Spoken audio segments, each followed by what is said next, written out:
The media, government, and to a large extent, big business are purposely creating an atmosphere that is designed to move more people out of the middle class and into the dependent class. And one of the ways they do this is through reporting of so-called news. Now, I have some news stories here that are specifically designed to either keep information away from certain socioeconomic groups or to confuse certain socioeconomic groups. We're going to get into that in a minute, and I'm going to show you how media bias is a real thing when it comes to financial news and how you need to be very discriminating in terms of what type of information you consume. This is important because the media will have you making all kinds of stupid moves with your money just so that they can sell ads. They do a lot of sensationalism and a lot of omission of really important information that would change the lives of people. Before we get into that, let me say this. I don't know if I'm going to be one of YouTube's favorite people with the information that I'm coming to you with, like today's information, for example, which will demonstrate how the media is pretty much using their platform to create more poor people, to shut down your opportunities to make money. So I don't know if I'm going to be one of their favorite people because I'm coming out against the establishment. Now, I've told you before that the way to fight back against that, it's in your hands. I would love for YouTube to promote this channel. I hope that they do someday. But now you can share this information. If you are interested in learning how and having your friends and family learn how to best position themselves to use what we know about politics, policy, and the economy to look at all that stuff and say, okay, how do we benefit? Because that is what wealthy people do each and every day. And we need to take that page out of their book and understand how we can benefit no matter what happens. That's what we do here. Okay, we examine things very closely in order to get to the heart of the matter and help you understand this economy. If you believe in that mission, share this video, like this video, and please subscribe to the channel. Now, let's get into it. Let me tell you a quick story real quick that changed my life for the better in an economic and financial way. When I was growing up, like many families in America, I come from a family of voracious readers, okay? I mean, read anything, back of a cereal box, anything. And every morning my grandfather used to read the News American. It's a defunct newspaper, went out of business years ago. Anyway, he used to read it, first the front page and the sports section. He used to read it every day, not without fail. But he used to take the business section and discard it. And so being a child of 10 years old at the time, I wanted to emulate the adults in my family. You know how kids are. They want to do certain things, maybe drink coffee like the adults, or they just want to do certain things that adults do. My thing was I wanted to read the newspaper, so I knew how to read, and I would pick up that discarded section that he wasn't worried about, and I would read it. And I didn't know what I was reading, okay, but I could read the words. Didn't really understand it. So I would always come to this section where they had the stock tables, and I would look at those tables, totally Greek, didn't know what the heck they were talking about. One day I decided to go to my grandmother, and I said, "My mag," that's what we used to call her, "what does this mean?" And she said, "That tells you how to make money." That's exactly what she said. So in my mind, I'm like, well, why aren't we should all be like pouring over this section every single day because we don't have any money. Whatever. Okay, I let it go because I was a child at that point. I definitely wasn't going to talk back to my grandmother. So I said, "Do you know how to read this?" She says, "No, but I know who does know how to read it." And I said, "Okay, who's that?" She said, "Mr. Gregory." Mr. Gregory was the owner of the luncheonette she used to work at. Okay. And she said, "If you come down there tomorrow, ask him, and maybe he'll teach you how to read it." So I did just that. I went down, and Mr. Gregory, in fact, took the time over the course of the next 2 days. He spread the paper out on what was called the steam table, which was this huge table where they, prepared a lot of food. He spread it out and he went over. It took a couple of hours each day to go over it with me until I understood how to read those tables. And as he was doing that, I had all kinds of epiphanies. As a child, I understood that there was a way to make money now that didn't require you to get up and go to work every day. And even though it would be many years after that before I was able to put a dime in the stock market, I was fired up. Okay. That really turned a light bulb on in my mind that I never departed from. Okay.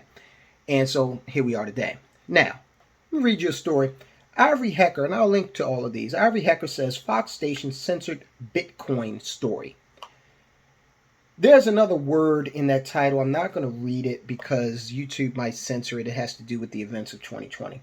So let's go ahead here. Houston TV reporter Ivory Hecker released Tuesday secretly recorded video she says proves that her station, Fox 26 KRIV, has been censoring her on matters of race and on stories where doctors promote the use of certain drugs.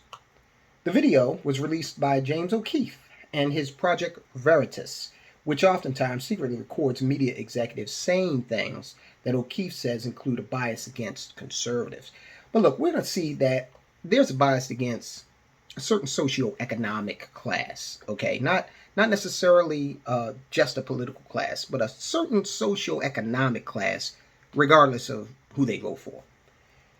Quote, it is unspoken, but if you accidentally step outside the narrative, if you don't sense what the narrative is and go with it, there will be great consequences for you, unquote, Hecker tells O'Keefe. Quote, my newsroom kind of groups everyone into racial groups, unquote. Lee Mayer, an assistant news director at KRIV, is heard saying, quote, it's not just about the viewers.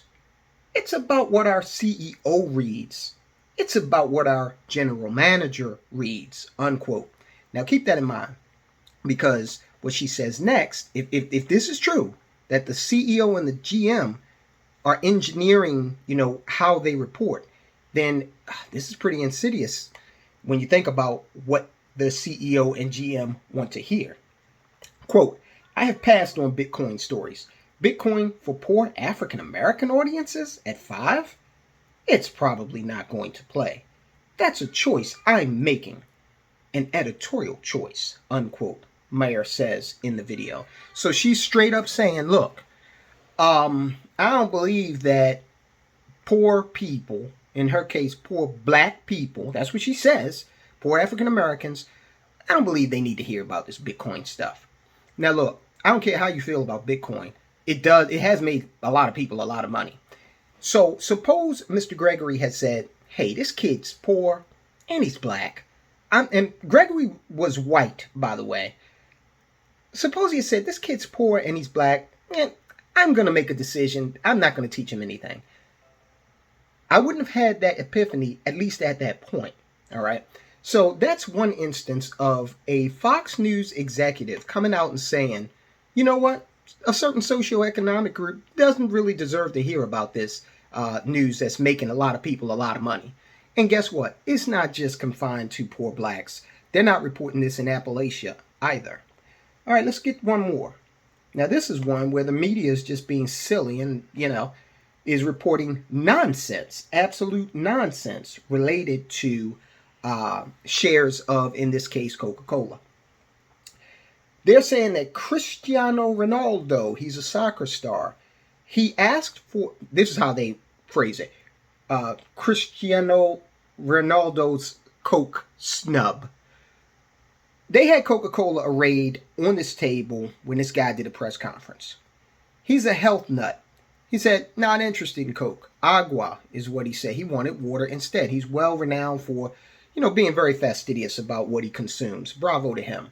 So the media then comes out and says, Coca-Cola lost $4 billion in value because Mr. Ronaldo asked for water. Complete garbage.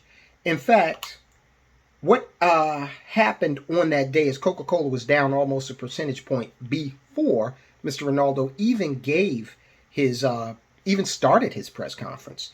So one thing had nothing to do with the other. Why are they reporting this nonsense? Most people in America are not familiar with Mr. Ronaldo because, America is not big on that type of football.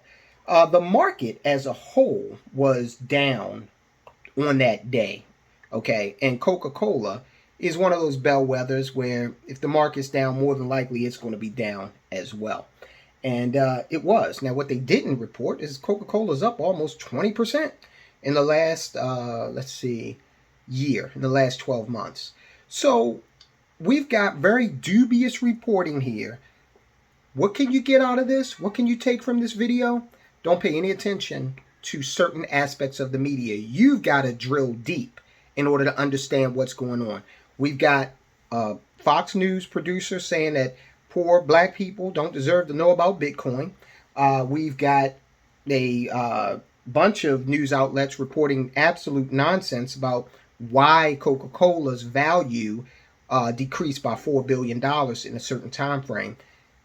If you are trying to make an investment decision, learning that the stock dropped because someone asked for water has the potential to color that decision in the wrong way and have you make an investment decision to do one thing or the other that is based on nonsense. This is why I don't watch TV news. Have not for 7 years. Very discriminating about where I get my news from because they lie, they obfuscate, and they seek to confuse. So, if you want to safeguard your financial well-being, you've got to be careful where you get your information from. I'll talk to you soon.